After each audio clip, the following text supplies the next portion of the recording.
मैं नौबा हूँ। मैं एलॉय हूँ और यह एजेंट स्टैक डेली है।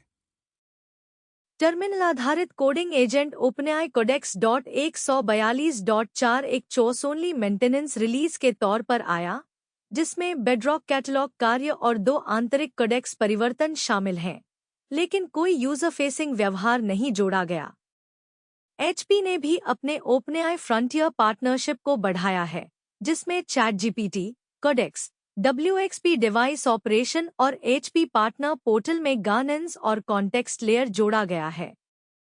ये ठोस बिल्डर सरफेसेस हैं। कोडेक्स में प्रोवाइडर राउटिंग, कोडेक्स के जरिए कोड मॉडर्नाइजेशन, ओपनएआई मॉडल्स के जरिए सिक्योरिटी रिमीडिएशन, एक पोर्टल के अंदर पार्टनर वर्कफ्लोज जो 1 लाख से अधिक पार्टनर्स को सेवा देता है, और एचपी के WXP प्लेटफॉर्म से जुड़े device fleet operations. Release set चमकदार नहीं है, लेकिन एंटरप्राइज वायरिंग असली है। आज Codex maintenance leads HP OpenAI frontier को एक ग्लोबल एंटरप्राइज स्टैक में वायर करता है। ब्रॉडकॉम ओपनएआई के इन्फ्रेंस सिलिकॉन रोडमैप में शामिल होता है। क्लॉड एक पर्सनल हेल्थ रिसर्च कोऑर्डिनेटर बनता है और माइक्रोन का HBM supply AI infrastructure constraint में बदल जाता है। आगे भी है। ओपनएआई एक टैक्सोनॉमी ओवरले के साथ EU वर्कफोर्स एक्सपोजर को मैप करता है। फोर्ड सीनियर इंजीनियर्स को फिर से हायर करता है। एक AI क्वालिटी पुश के ठहराव के बाद सॉफ्टबैंक और Sam Altman orbital data centre economics पर सवाल उठाते हैं। एप्पल हार्डवेयर टैलेंट ओपनएआई की ओर बहती है और एशियन मॉडल प्रोवाइडर्स तुलनीय क्षेत्र में प्रवेश करते हैं। इसके अलावा इस चक्र में ओपनएआई एक सरकारी एक्सेस रिक्वेस्ट के बाद GPT 5.6 रोलआउट को नैरो करता है और ओपनएआई उबर इंडिया का चीफ पोच करता है अपने सबसे बड़े नॉनस मार्केट को चलाने के लिए। आज 12 अलग अलग स्टोरीज हैं। मॉडल डिस्कवरी लेन में सरफेसिंग लायक कोई नई एंट्री नहीं है और 3 रेपो MCP रडार पीछे क्यूड है। चलो इन्हें चलाते हैं। ओपनएआई ने कोडेक्स .142.4 जून कोई 42 को शिप किया और रिलीज पेज और प्रोजेक्ट कंपैरिजन दोनों इसे चोर्स ओनली लेबल करते हैं।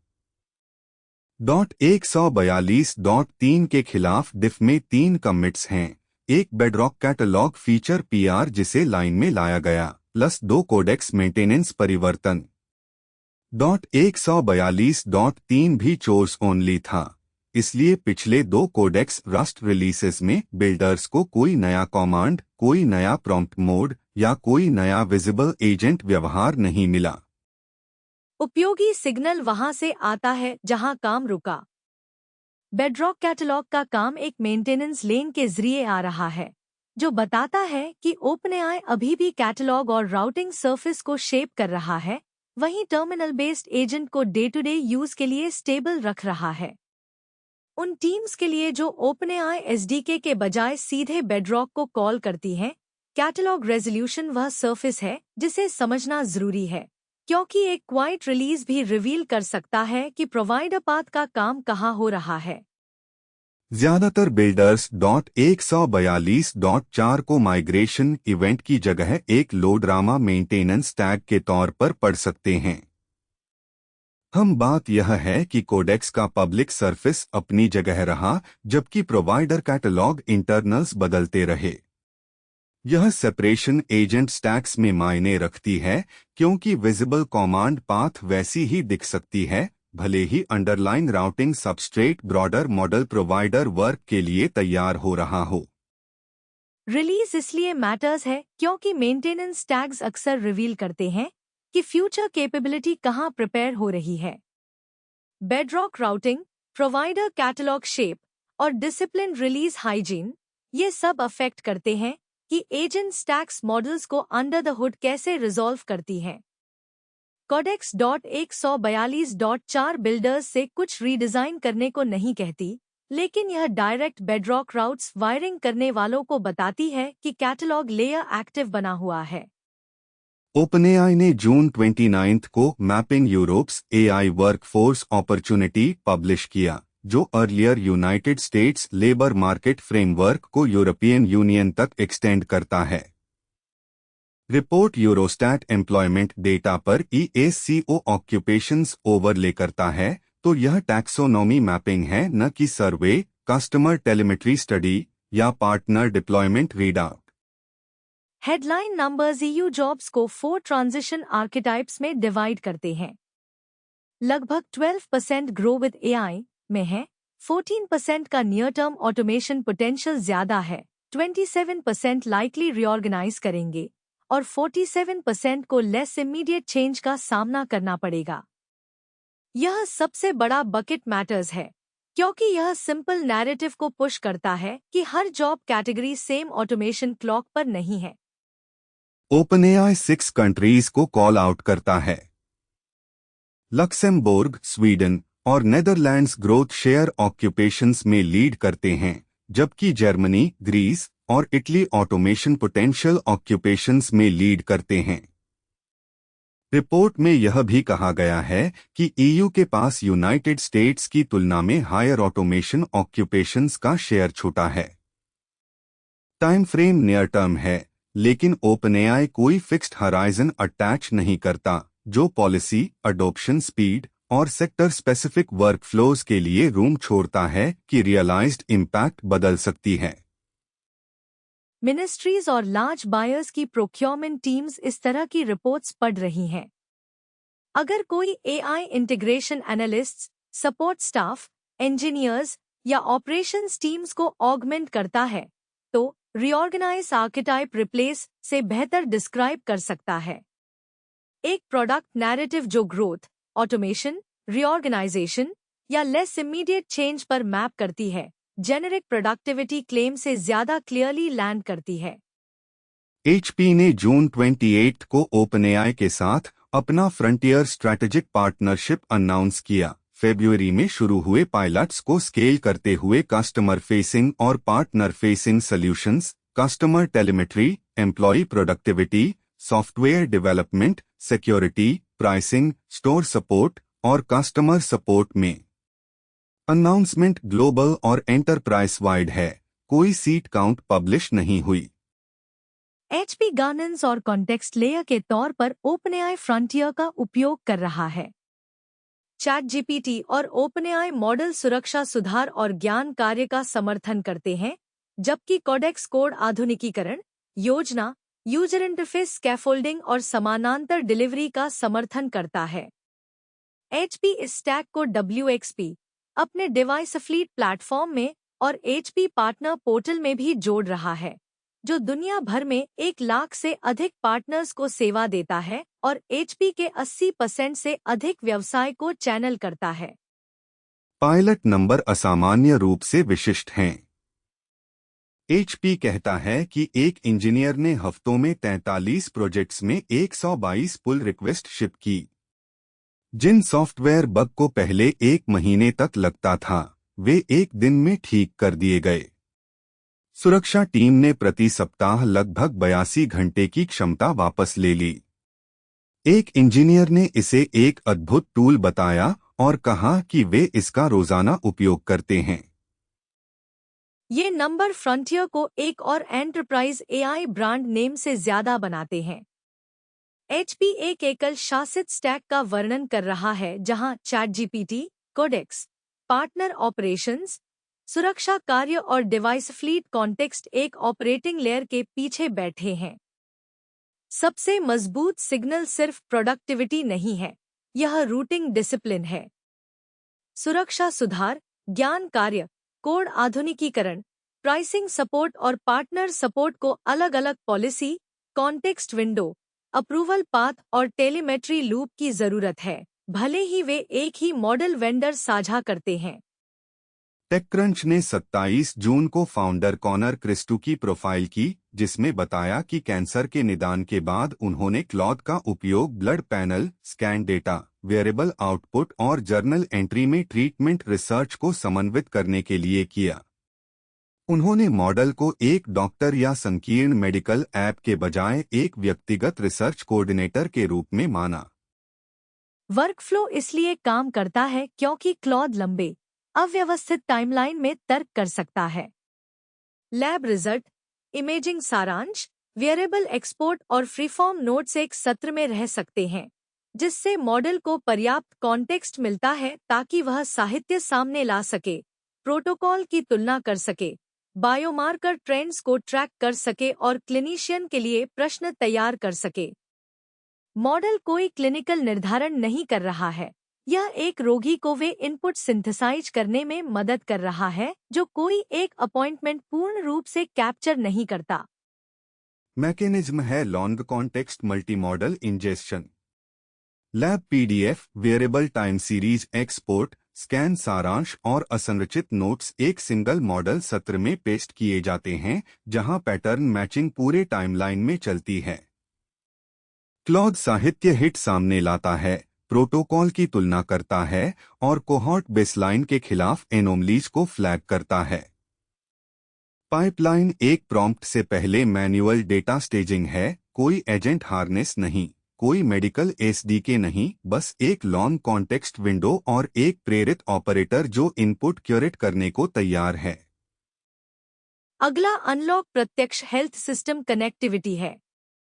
अगर electronic health platform MCP server या स्ट्रक्चर्ड एक्सपोर्ट एंडपॉइंट एक्सपोज करते हैं, तो एजेंट मैनुअल स्टेजिंग के बिना लैब विजिट सारांश, इमेजिंग मेटाडेटा, मेडिकेशन टाइमलाइन और वेरिएबल सिग्नल को एक नियंत्रित सत्र में खींच सकते हैं। यह व्यक्तिगत मेडिकल कोऑर्डिनेशन को फाउंडर संचालित वर्कफ्लो से एक रिपीटेबल एजेंट सरफेस में ले जाएगा, जबकि अभी भी क्लिनिशियंस को डिसीजन लूप में रखेगा।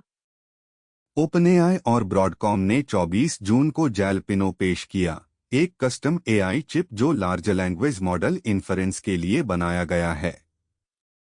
ओपनएआई कहता है कि चिप अपने सिस्टम में परफॉर्मेंस, एफिशिएंसी और स्केल में सुधार के लिए डिजाइन की गई है, जो ब्रॉडकॉम को सीधे ओपनएआई के होस्टेड इन्फरेंस रोडमैप में रखता है। जलापेनो ओपनएआई के बाद तीसरा प्रकट त्वरण मार्ग बन जाता है, जिसमें सेरेब्रास साझेदारी और आंतरिक सिलिकॉन कार्यक्रम शामिल है, जिस पर चर्चा हुई है लेकिन अभी तक वितरित नहीं किया गया है। विक्रेता मिश्रण में अब कस्टम इंफरेंस सिलिकॉन के लिए ब्रॉडकॉम, तेज इंफरेंस के लिए सेरेब्रास और एक आंतरिक मार्ग शामिल है जो विशेष सर्विंग पैटर्न को लक्षित कर सकता है। साथ में ये मार्ग ओपनएआई की एनवीडिया पर निर्भरता को कम करते हैं, बिना यह आवश्यकता के कि हर वर्कलोड एक बार में शैली इंफ्रास्ट्रक्चर छोड़ दे। चिप ब्रांड खुद उससे कम महत्वपूर्ण है जो इसके नीचे बदलता है। ओपनएआई विभिन्न मॉडल परिवारों को विभिन्न बैकएंड पर सर्व कर सकता है, जिसमें जलापेनो कुछ वर्कलोड के लिए कुशल इन्फरेंस संभालता है, सेरेब्रास लेटेंसी संवेदनशील रूट्स संभालता है और आंतरिक सिलिकॉन सर्विंग की एक अन्य श्रेणी लेता है। अगर ऐसा होता है तो लेटेंसी, क्यू व्यवहार और थ्रूपुट एक ही एंड पॉइंट के पीछे बदल सकते हैं, जो चिप के नाम के पीछे भागने की तुलना में ऑब्जर्वेबिलिटी को अधिक महत्वपूर्ण बनाता है। मॉडल रूटिंग टेलीमेट्री पर नजर रखें। जब ओपनएआई प्रति मॉडल रूटिंग टेलीमेट्री प्रकाशित करता है या पहला जलापेनो सर्व्ड मॉडल घोषित करता है, तो अपने वर्तमान बेसलाइन के विरुद्ध प्रति टोकन लागत, पहले टोकन तक का समय और बैच थ्रूपुट को फिर से बेंचमार्क करें। एंड पॉइंट वही रहता है, लेकिन सबसेट रातों रात बदल सकता है। फोर्ड ने इस सप्ताह की सबसे स्पष्ट फॉर्च्यून स्केल एआई स्वीकृति में से एक दी। नेतृत्व ने कहा कि कंपनी ने गलती से माना कि केवल आर्टिफिशियल इंटेलिजेंस पेश करने से एक उच्च गुणवत्ता वाला उत्पाद बन जाएगा, और अब फोर्ड उन अनुभवी इंजीनियरों को फिर से किराए पर ले रही है जिन्हें पहले निकाल दिया गया था। महत्वपूर्ण बात यह है कि इसे मॉडल विफलता के रूप में प्रस्तुत नहीं किया गया था। यह वर्कफ्लो विफलता थी। फोर्ड ने एआई को गुणवत्ता प्रक्रिया में तब तक डाला जब तक कि वरिष्ठ इंजीनियरों द्वारा उत्पादन प्रणालियों में लाई जाने वाली संस्थागत ज्ञान, एचकेस जागरूकता और समीक्षा अनुशासन पर्याप्त नहीं था। जो कमी थी वह हाथांतरण था, मॉडल आउटपुट एक ऐसे वर्कफ्लो में जा रहा था जहां गहरी डोमेन ज्ञान वाला कोई व्यक्ति उस चीज को पकड़ने की स्थिति में नहीं था जो सिस्टम ने छोड़ दिया। यह सीधे एजेंट कोडिंग पर मैप होता है। अगर कोई टीम मॉडल आउटपुट को बिना वैलिडेशन हुक, वरिष्ठ समीक्षा और कम विश्वास परिवर्तनों के लिए एस्केलेशन पथ के उत्पादन में जाने देती है, तो वह वही दांव लगा रही है जिसे फोर्ड ने अभी वापस लिया। तेज आउटपुट अभी भी बदतर परिणाम दे सकता है अगर मॉडल के चारों ओर का हार्नेस पतला है। सार्वजनिक स्वीकृति दुर्लभ है क्योंकि अधिकांश एंटरप्राइज तब तक इंतजार करते हैं जब तक कि कोई गुणवत्ता घटना सामने नहीं आ जाती। एआई सबसे अच्छा उत्पादकता गुणक के रूप में काम करता है जो मौजूदा गुणवत्ता अनुशासन परत पर काम करता है, उन लोगों के प्रतिस्थापन के रूप में नहीं जो जानते हैं कि एज केस कहाँ रहते हैं। देखें कि क्या फोर्ड का उलटफेर अन्य निर्माताओं में भर्ती पैटर्न के रूप में दिखता है और क्या यह पार्ट एंटरप्राइज सॉफ्टवेयर रोलआउट में ऐसे ही पतली समीक्षा परतों के साथ एआई फीचर शिप करने में जाता है। माइक्रोन अब वॉल स्ट्रीट द्वारा एक संभावित अगले शैली एआई इंफ्रास्ट्रक्चर विजेता के रूप में माना जा रहा है, क्योंकि बाधा कच्चे कंप्यूट से हाई बैंडविड्थ मेमोरी की ओर बदल रही है। सेलसाइड डेस्क ने इसे 28 जून को बुलाना शुरू किया। माइक्रोन एचबीएम की सप्लाई करता है।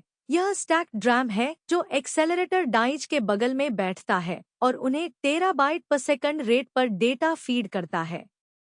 नेटवर्डा और एएमडी के करंट जनरेशन एआई एक्सेलरेटर इस मेमोरी क्लास पर निर्भर करते हैं और माइक्रोन 3 क्वालिफाइड लीडिंग सप्लायर्स में से एक है जो एसके हाइनेक्स और सैमसंग के साथ है। एचबीएम 3 ई करंट हार्डवेयर में शिप होता है और एचबीएम 4 अगला रैंप है जिस पर नजर रखनी है। तकनीकी पॉइंट यह है कि मेमोरी रिच एक्सेलरेटर कॉन्फ़िगरेशन बड़े एआई वर्कलोड के लिए वैकल्पिक नहीं है।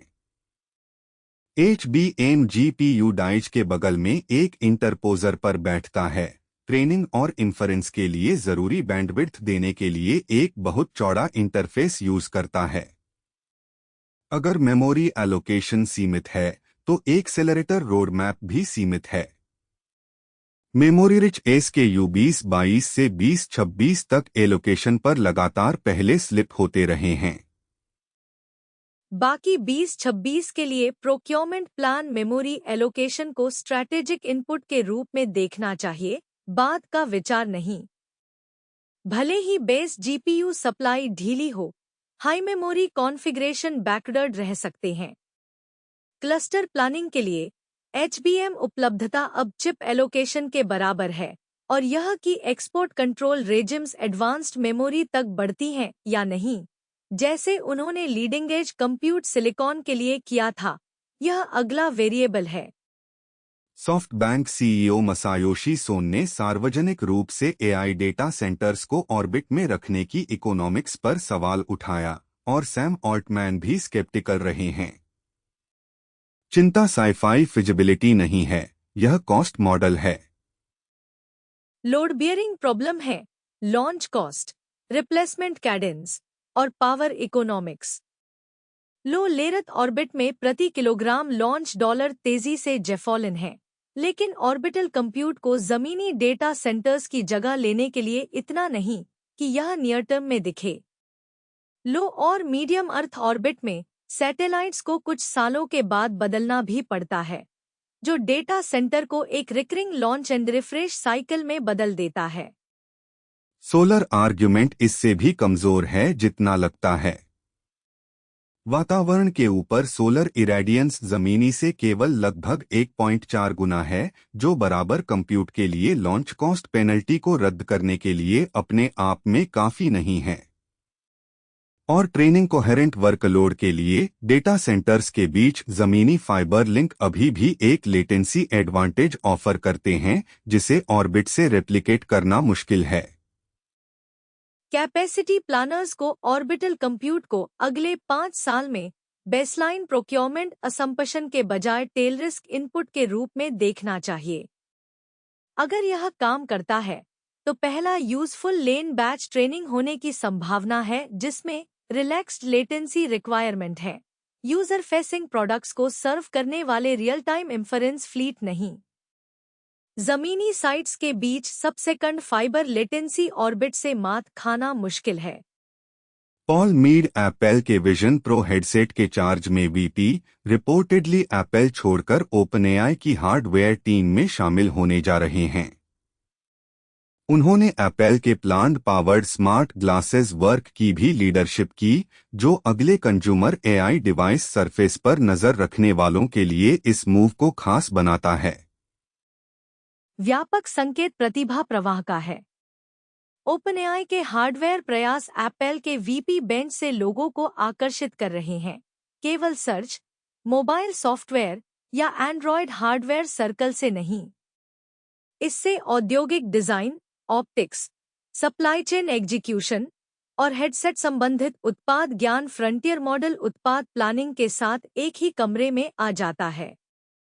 मीड इस साइकिल में ओपनएआई की हार्डवेयर टीम में सामने आने वाले एप्पल के दूसरे हार्डवेयर वीपी हैं।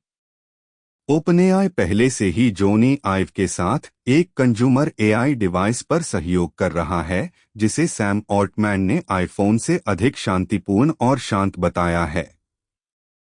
यह शब्दावली मायने रखती है क्योंकि यह उत्पाद को फोनाकार की ध्यान कैप्चर के खिलाफ पोजीशन करती है, न कि देखने के लिए एक और स्क्रीन के रूप में।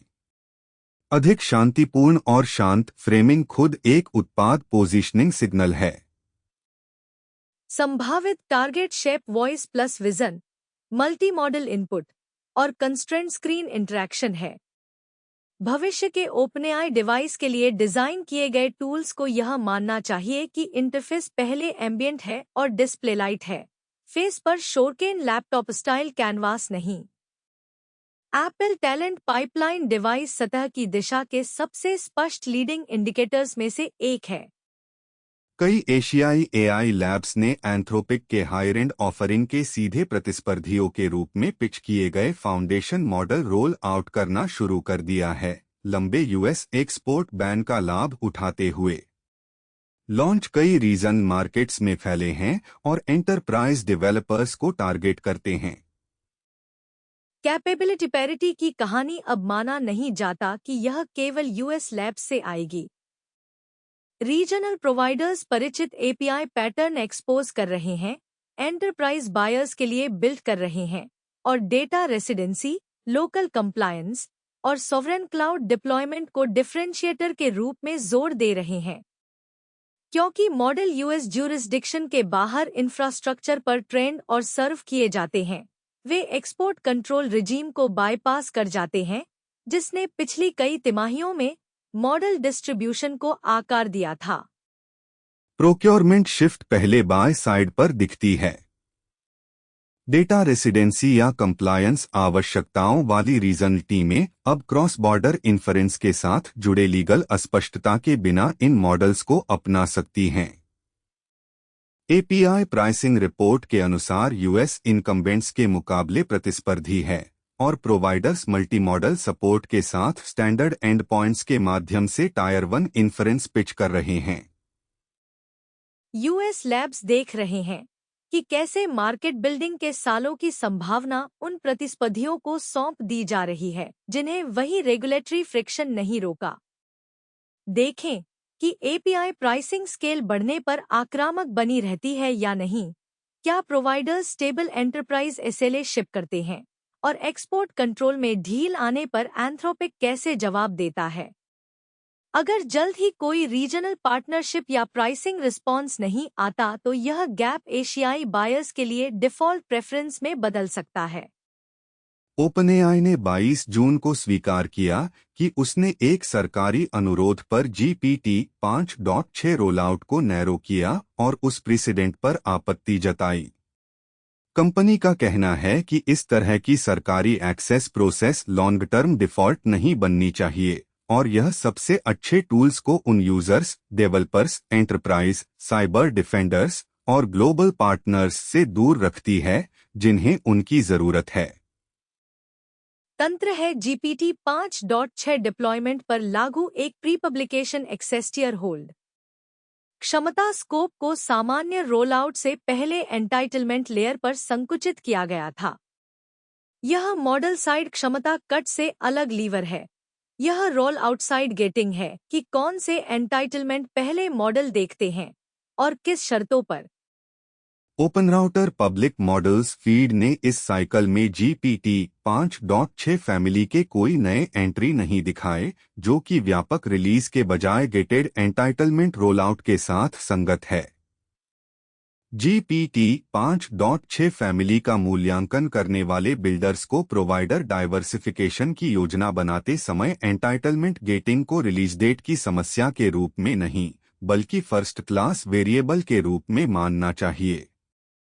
देखने वाली बातें हैं कि एंटाइटलमेंट स्कोप समय के साथ चौड़ा होता है या नहीं, क्या व्यापक country by country launch pattern उभरता है, और क्या यह प्रीसिडेंट भविष्य के प्री पब्लिकेशन होल्ड के लिए टेम्पलेट सेट करता है।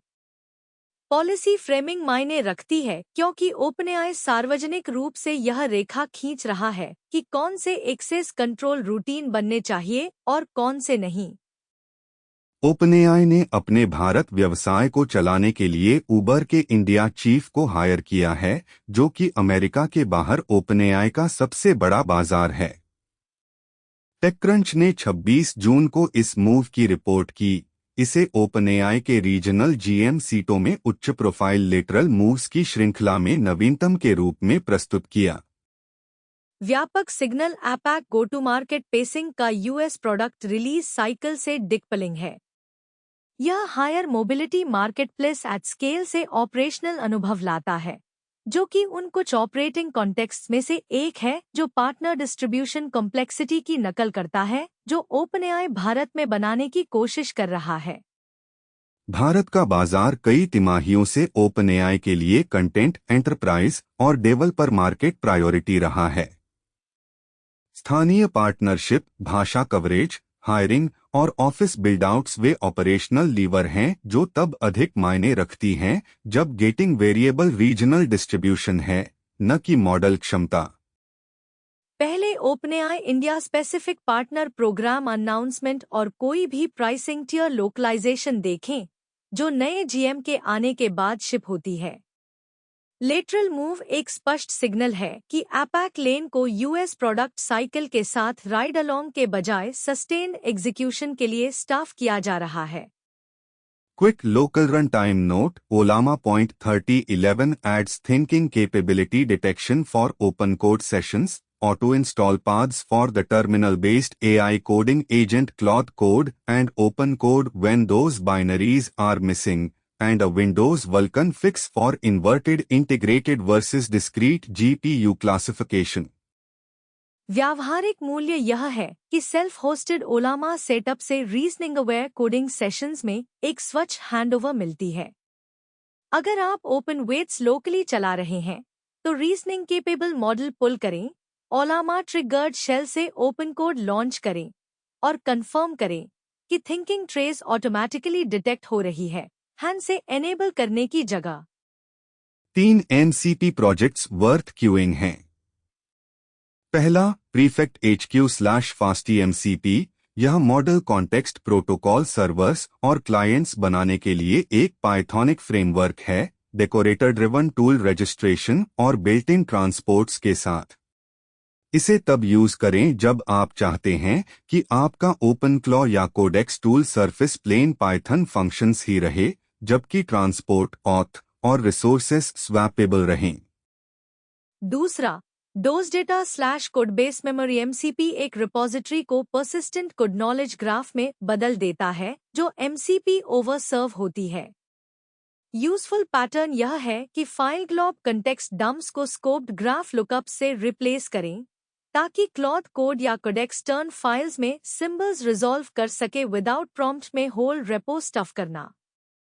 तीसरा, Microsoft/MCP for beginners MCP fundamentals के लिए एक मल्टीलैंग्वेज करिकुलम है जो .NET, जावा, टाइपस्क्रिप्ट, जावास्क्रिप्ट, रस्ट और पाइथन पर है। प्रैक्टिकल एक्सरसाइज यह है कि एक लोकल मॉडल के अगेंस्ट पाइथन लैब रन करें, फिर सेम क्लाइंट को टाइपस्क्रिप्ट में रीबिल्ड करें और पेलोड शेप और राउंड ट्रिप लेटेंसी कंपेयर करें। यह प्रैक्टिकल क्यू है। कोडेक्स के लिए चोर्स ओनली रस्ट पैच से कोई पिन और अपडेट एक्शन रिक्वायर्ड नहीं है, लेकिन अगर आप बेडरॉक को डायरेक्टली कॉल करते हैं तो वेरीफाई करें कि आपका राउटिंग कॉन्फ़िग अभी भी उस कैटलॉग पाथ से रिजॉल्व हो रहा है जो आप एक्सपेक्ट करते हैं। EU डिप्लॉयमेंट्स के लिए अपने कस्टमर नैरेटिव को OpenAI के 4 वर्कफोर्स आर्किटाइप्स से मैप करें। Grow with AI, automation potential, likely to reorganize या less immediate change. Procurement teams इन फ्रेमवर्क्स को पढ़ रही हैं और reorganize often more accurate framing है जब वर्क ऑगमेंटेड हो, not replaced. Enterprise OpenAI rollouts के लिए HP के नंबर्स को बेंचमार्क्स के रूप में यूज करें। गारंटीज की जगह pull request volume, bug remediation time और सिक्योरिटी कैपेसिटी रिटर्न अब कॉन्क्रीट मेट्रिक्स हैं जिन्हें आप अपने ओन देव और सिक्योरिटी सर्फिस के अगेंस्ट कंपेयर कर सकते हैं। पर्सनल एजेंट्स के लिए लॉन्ग कॉन्टेक्स्ट मल्टीमोडल इंजेक्शन अभी चीप सरफेस है। हेल्थ, फाइनेंस, लीगल और other high context personal domains polished app exist होने से पहले काम कर सकते हैं क्योंकि बॉटलनेक डेटा प्लम्बिंग है, मॉडल क्वालिटी नहीं। एजेंट कोडिंग और एंटरप्राइज AI गुणवत्ता के लिए बिना हार्नेस के मॉडल शिप न करें। सीनियर रिव्यू, वैलिडेशन हुक और एस्केलेशन पाथ वैकल्पिक नहीं है अगर आप प्रोडक्शन परिणामों की परवाह करते हैं। इंफ्रास्ट्रक्चर के लिए GPU प्लानिंग में HBM एलोकेशन को प्राथमिक बाधा माने। मेमोरी रिच एक्सेलरेटर कॉन्फ़िगरेशन तब भी टाइट रह सकते हैं जब बेस GPU उपलब्धता सुधरती है। एशिया में मॉडल खरीद के लिए अभी रीजनल प्रोवाइडर को इवैल्यूएशन मैट्रिक्स में जोड़े। क्षमता समता, स्थानीय डेटा रेसिडेंसी, संप्रभु डिप्लॉयमेंट और मूल्य दबाव, ये सभी अब लाइव वेरिएबल बन रहे हैं। GPT 5.6 जैसे एंटाइटलमेंट गेटेड रोलआउट के लिए एंटाइटलमेंट स्कोप को प्लानिंग वेरिएबल माने और प्रोवाइडरों में विविधता लाएं, बजाय यह मानने के कि व्यापक उपलब्धता होगी। और डिवाइस सतह प्लानिंग के लिए अगली AI हार्डवेयर लहर को वॉइस और विजन पहले, स्क्रीन लाइट और फोनस्टाइल एंगेजमेंट की जगह एम्बियंट इंटरैक्शन के इर्द-गिर्द डिजाइन किया गया माने। यही कतार है। लिंक और स्रोत नोट्स के लिए tobyonfitnesstech.com पर जाएं। एजेंट स्टैक डेली सुनने के लिए धन्यवाद। हम जल्द ही वापस आएंगे।